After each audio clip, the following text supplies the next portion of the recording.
হুজুর, আমার আগে একটা বিবাহ হয়েছে, আমার একটা মেয়ে আছে, সেই বিবাহ বিচ্ছেদ ঘটেছে, পরে আমার আরেক জায়গায় বিয়ে হয়েছে। আমার মেয়ে অনেক সহজ সরল, অনেক ভালো। আমার বর্তমান স্বামী এই মেয়ের কাছে যেতে দেয় না, মেয়ের খোঁজ খবর চুরি করে নেই, এতে কি আমার গুনাহ হবে? জটিল প্রশ্ন। প্রথম কথা হলো, এতিমের সেবা করলে, এতিমকে সাহায্য করলে কার সাথে জান্নাতে থাকা যাবে? হ্যাঁ, রাসূলুল্লাহর সাথে। বলেন কার সাথে? এই কথাটা এই জন্য আগে বললাম, আপনার স্বামীকে আপনি আলোচনাটা শোনায় দিবেন যে কোরআন হাদিসে আসছে রাসূল, আমাদের নবী হচ্ছেন এতিমদের সর্দার। বলেন কাদের সর্দার? আর আল্লাহ বলছেন ফা আম্মাল ইয়াতীমা ফালা তাকহার ওয়া আম্মাস সাইলা ফালা তানহার ওয়া আম্মা বিনি'মাতি রাব্বিকা ফাহাদ্দিস। এতিমকে যে সাহায্য করবে, এতিমকে যে সহযোগিতা করবে, সে রাসূলুল্লাহ সাল্লাল্লাহু আলাইহি ওয়াসাল্লামের সাথে পাশাপাশি জান্নাতে থাকবে। রাসূল ঈদগাহে যাচ্ছেন, এতিম রাস্তায় দাঁড়ায় কাঁদতেছে। রাসূল বললেন, ও বাচ্চা কাঁদো কেন? আজকে তো ঈদের দিন। কাঁদে না, মানুষে আনন্দ করে। বাচ্চা বললেন, আমার বাবা মারা গেছে, মা আরেক জায়গায় বিয়ে করছে, কিন্তু আমার মা যদি আমারে আদর করে কোলে নেয়, ওই পুরুষটা আমার মাকে মারে সহ্য করতে, ওই ঘটনার সাথে এটা মিলে কিনা? তো রাসূল বলেন, এখানে দাঁড়িয়ে আছো, কান্দো কেন? বাচ্চা বললেন, আমি মুহাম্মদ সাল্লাল্লাহু আলাইহি ওয়াসাল্লামের অপেক্ষা করছি, কারণ এই পৃথিবীতে মুহাম্মদ সাল্লাল্লাহু আলাইহি ওয়াসাল্লাম এতিম আমি শুনেছি, আমার দুঃখ তিনি ছাড়া কেউ বুঝবে না। এতিমের দুঃখ এতিম ছাড়া। আল্লাহ রাসূল কি ঈদগাহে গেলেন না বাচ্চা নিয়ে আবার বাড়িতে চলে গেলেন? বাড়িতে গিয়ে বাচ্চাকে গোসল করালেন, জামা কাপড় পরালেন, তাকে নিয়ে ঈদগাহে চলে গেলেন।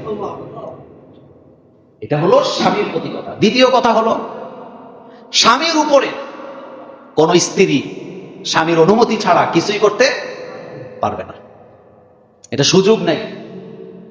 স্বামী যদি বলে বাপের বাড়িতে যেতেই পারবে না, তাহলে স্বামী স্ত্রীর প্রতি কি করলো?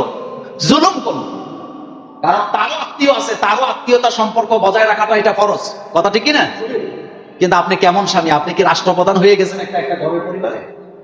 এমন অনেক স্বামী আছে, বাপের বাড়িতে যাইতে দেয় না, বোনের বাড়িতে যাইতে দেয় না, মার বাড়িতে মার সাথে দেখা করতে যেতে দেয় না। এরকম আসেনি? এটা অমানবিক, এটা নারী নির্যাতনের মধ্যে পড়ে।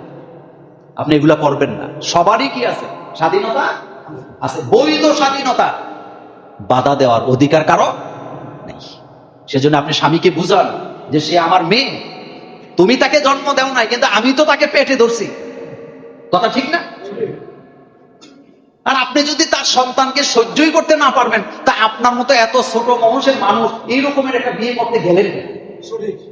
আপনার মতো একটা ছোট মন যে আপনার স্ত্রীর আগের সন্তানের সাথে দেখা করতে পারবে না, এইটা আপনার কি নাই মন মানসিকতায়?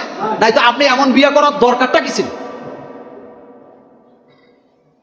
এমন পুরুষ আছে, মেয়ের মার সাথে দেখা করতে দেয় না, এইটা কোনো কথা হইলো?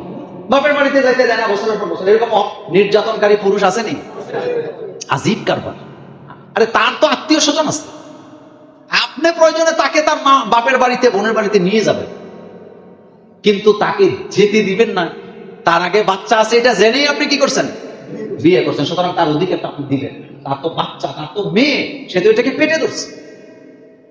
আর তার মেয়ে আপনার জন্য কি হারাম? মানে ওই মেয়ের সাথে আপনি দেখা করতে পারবেন, কথা কি বুঝেন?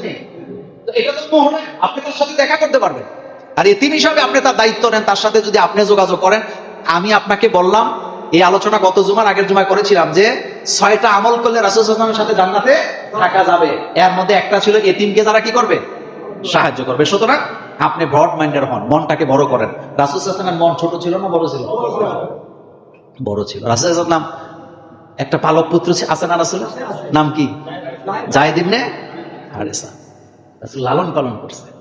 আজকে যারা ওই যে কি বলে পালক পুত্র পাললে নিজের খুব কি করে, আমি অনেক কিছু না, রাসূল ইসলাম এটা করেছেন। রাসূলের চাইতে মানবিক আর কেউ আছে নাকি? মোহতারাম, রাসূলুল্লাহ সাল্লাল্লাহু আলাইহি ওয়াসাল্লাম মানুষকে ইসলামের দাওয়াত দিয়ে কি কোনো পারিশ্রমিক নিতেন? যদি না নেন, বর্তমানে হুজুররা নেয় কেন? দারুণ কথা। শুনেন, রাসূলুল্লাহ সাল্লাল্লাহু আলাইহি ওয়াসাল্লাম পারিশ্রমিক নেন নাই, এটা যেমন সত্য, ইসলামের দাওয়াতি কাজ যারা করবে তাদের জন্য রাষ্ট্র তাদের পারিশ্রমিকের ব্যবস্থা করবে, চাহিদা করবে, এই ব্যবস্থা রাসূলুল্লাহ সাল্লাল্লাহু আলাইহি ওয়াসাল্লাম নিজেই করে গেছে। কথা কর না কেন? আচ্ছা, জাকাতের খাত 8টা না? তা 8টার মধ্যে যারা জাকাত বন্টন করবে, কর্মচারী জাকাত বোর্ডের, তাদের বেতনের কথা বোধহয় নাই? বেতনের কথা আছে নি? ওয়াল আমিলিনা আলাই, জাকাতের বোর্ডের কর্মচারী যারা, কর্মকর্তা কর্মচারী, তাদের বেতনটাও কি এখান থেকে দিবা? ইসলামিক রাষ্ট্র ব্যবস্থায় রাষ্ট্র ইমামদের খতিবদের বেতন দিবে। রাষ্ট্র যদি ইমাম আর খতিবদের বেতন দিত, তাইলে আমাদের দেশের মসজিদে যারা কমিটি আছে তাদের খানা, কথা কন না কেন?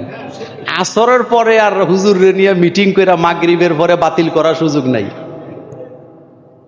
প্রভাবশালী লোক মনে করেন কাশেম ভাইয়ের লগে ইমামের দ্বন্দ্ব হইল জোহরের পরে, ক্ষমতা আছে দেখে তো আসরের পরে বিদায় করে দেয়, এমন না ব্যাপারটা? কথা কন না কেন? যেখানে ইসলাম আছে, ইসলাম প্রত্যেক দাওয়াতি কাজের ব্যক্তিকে পারিশ্রমিক দিবে তার সংসার চালাবার জন্য। আমাদের দেশে এটা আছে না, তো না থাকার কারণে এটা এমন হয়েছে। না বুঝার কি হইল?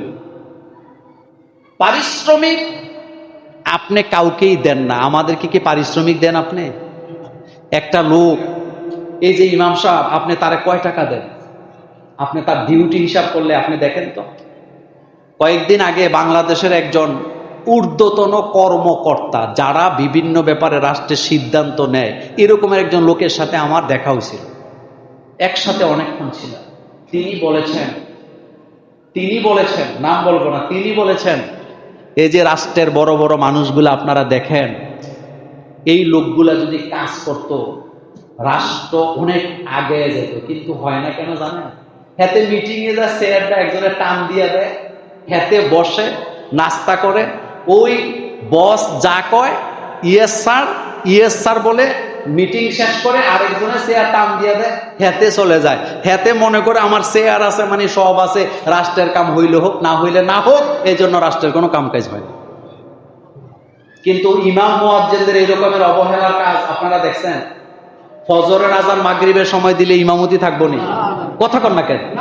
এরপরে মাগরিবের সময় ফজরের নামাজ পড়াইলে ইমামতি থাকবো নি?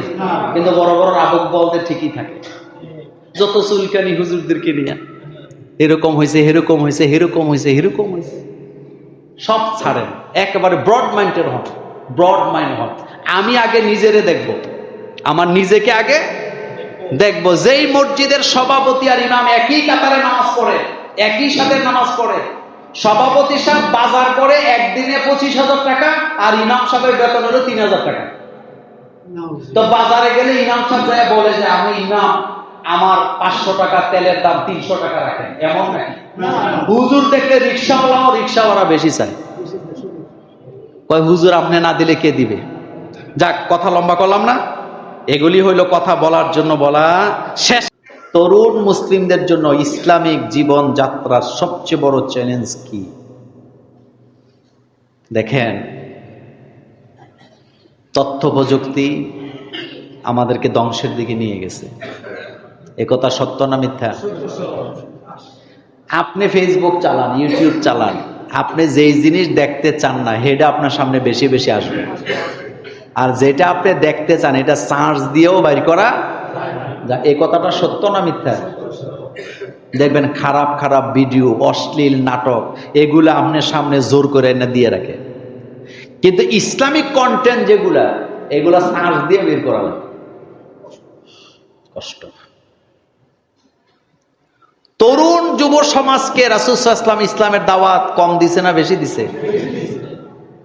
যুবকদের জন্য আল্লাহ পাক এতটা সম্মানের ব্যবস্থা করলেন, যৌবনে যারা ইবাদত করে তাদের জায়গা হবে হাশরের মাঠে আল্লাহ পাকের আরশে আজিমের ছায়ার নিচে। কিন্তু আজকের যুব সমাজ ধ্বংসের জন্য যতগুলা কারণ, তার ভিতরে প্রথম কারণ হলো ছেলে এবং মেয়ে অবাধে মেলামেশা। কথা বল না কেন? আসতে কোন কেন? ছেলে মেয়ে অবাধে মেলামেশা। কথা বললে গায়ে লাগাইয়েন না। 80 বছর বয়স চলতেছে, এরপরও সুন্দরী মেয়ে দেখলে হালকা কইরা চায়। কথা বলেন না কেন? 80 বছর বয়সে যদি বলেন দাদা আপনার একটা বিয়ে করাম, উনি কাঁদবে না হাসি দিবে? সাজন ভাই কি দেয়? কেন দেয় না? রাসূল বলছে পুরুষ কখনো বুড়া হয়। রাসূল আরেকটি মজার কথা বলেছেন। রাসূল বলেছেন মানুষের মন কখনো কি হয় না?